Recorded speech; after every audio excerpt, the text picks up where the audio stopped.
Those Shoes by Maribeth Boelts, illustrated by Noah Z. Jones. Just looking at the cover of this book, what do you think is going to happen? I'm looking at a group of people right here. I see a billboard in the background, and I see somebody else right here. Let's look and see what happens in this story.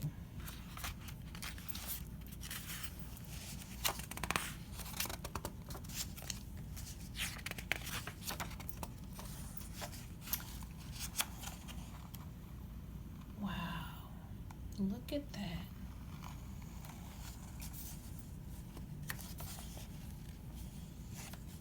I have dreams about those shoes. Black high tops, two white stripes.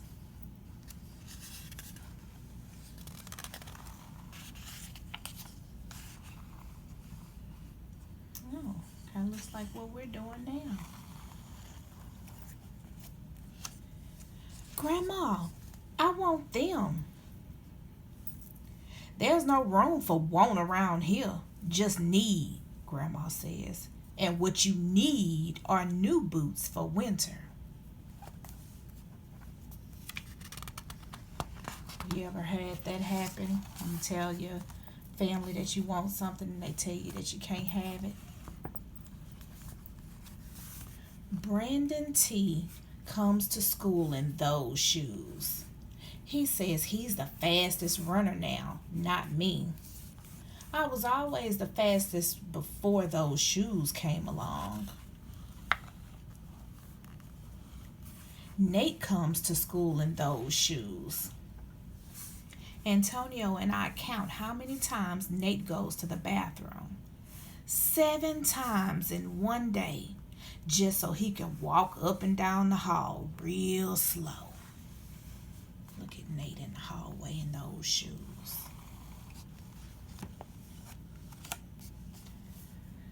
Next, Alan, Jacoby, and Terrence each get a pair. What do you notice is happening? Make an inference. What do you think is going to help you understand what's going on in this story just based on this picture?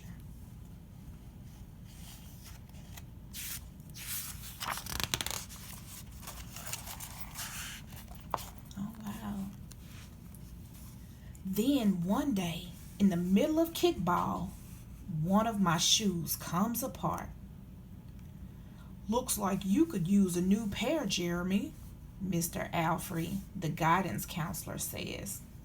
He brings out a box of shoes and other stuff he has for kids who need things.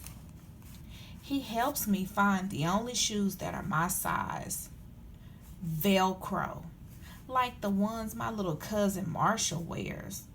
They have an animal on them from a cartoon I don't think any kid ever watched. Wow. Kind of looks like the lost and found box. What do you think he's feeling? This character. Use this picture to kind of evaluate what you think the key idea is.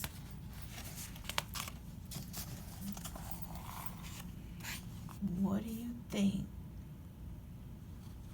these pictures are helping us know about this story? What is the big idea in this story? When I come back to the classroom, Alan Jacoby takes one look at my Mr. Alfrey shoes and laughs.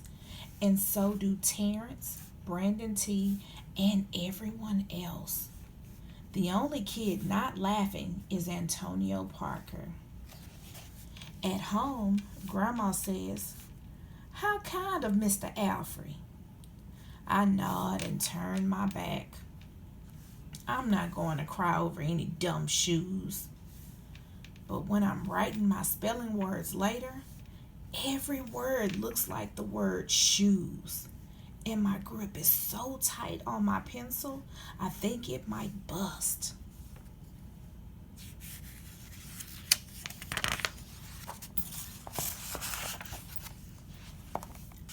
On Saturday, Grandma says, let's check out those shoes you're wanting so much.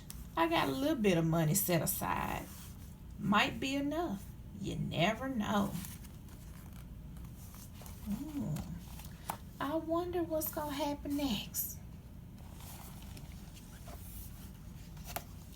At the shoe store, Grandma turns those shoes over so she can check the price. Yeah, I do that a lot. When she sees it, she sits down heavy. Maybe they wrote it down wrong, I say. Grandma shakes her head. Then I remember the thrift shops. What if there's a rich kid who outgrew his or got two pairs for Christmas and had to give one of them away? Look at him dragging his grandma. We ride the bus to the first thrift stop. Black cowboy boots, pink slippers, sandals, high heels, every kind of shoes except the ones I want. We ride the bus to the second thrift shop. Not a pair of those shoes in sight. Around the corner is the third thrift shop. I see something in the window. What do you think that is? Stop and jot, make a prediction of what you think is going to happen next. Let's look at the picture. Okay, so I see there's a pizzeria right there, somebody with a scarf. Okay, rerun thrift shop.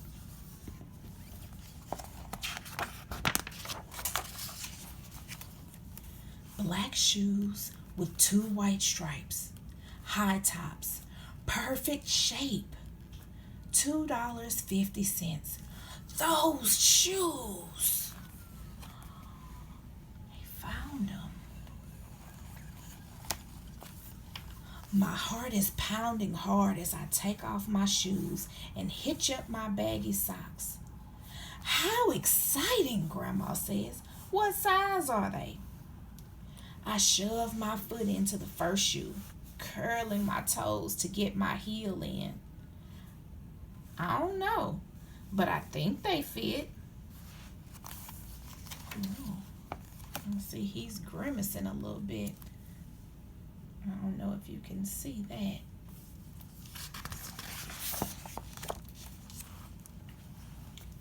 Grandma kneels on the floor and feels for my toes at the end of the shoe. Oh, Jeremy, she says, I can't spend good money on shoes that don't fit.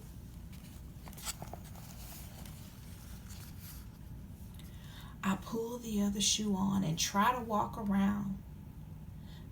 They're okay, I say, holding my breath and praying that my toes will fall off right then and there. But my toes don't fall off. I buy them anyway with my own money, and I squeeze them on and limp to the bus stop.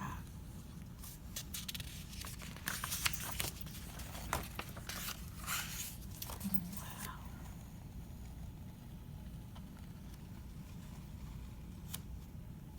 At home, a few days later, Grandma puts a new pair of snow boots in my closet and doesn't say a word about my two big feet shuffling around in my too small shoes. Sometimes shoes stretch, I say. Grandma gives me a hug. Look at this picture. What can you tell is going on right here? We're going to talk about that later.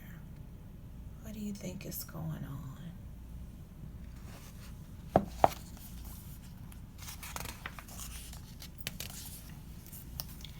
I check every day, but those shoes don't stretch. I have to wear my Mr. Alfred's to school instead. One day during math, I glance at Antonio's shoes. One of them is taped up, and his feet look smaller than mine.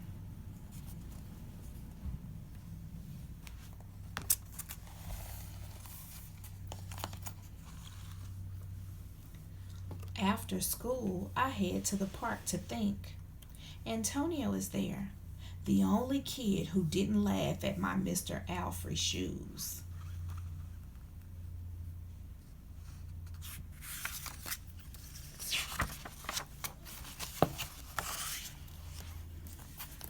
We shoot baskets. A loose piece of tape on Antonio's shoe smacks the concrete every time he jumps. I think, I'm not going to do it.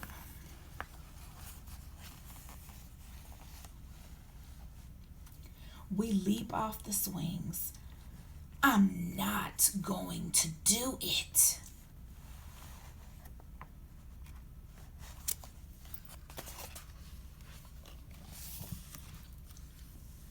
We race from one end of the playground to the other. I'm not going to do it, I say.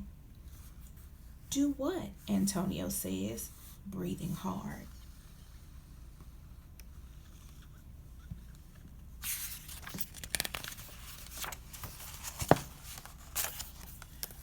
Grandma calls me for supper and invites Antonio over too. After supper, he spies my shoes. How come you don't wear them?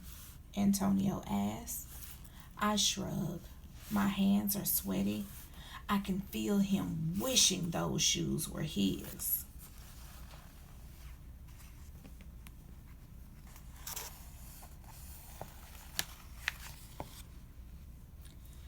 That night, I am awake for a long time thinking about Antonio. When morning comes, I try on my shoes one last time.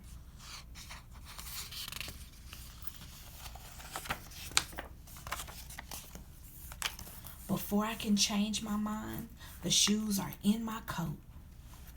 Snow is beginning to fall as I run across the street to Antonio's apartment. I put the shoes in front of his door, push the doorbell, and run.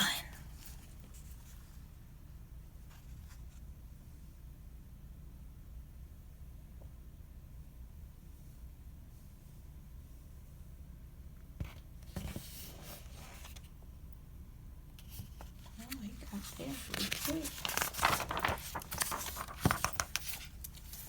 At school, Antonio is smiling big in his brand new shoes.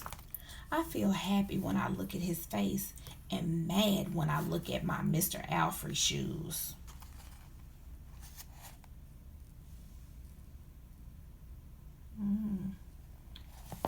Have you ever been through something like that?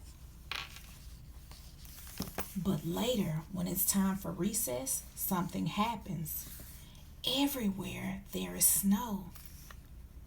Leave your shoes in the hall and change into your boots, the teacher announces. Leave your shoes in the hall? It's then I remember what I have in my backpack. New boots. New black boots that no kid has ever worn before. Standing in line to go to recess, Antonio leans forward and says, "Thanks." I smile and give him a nudge.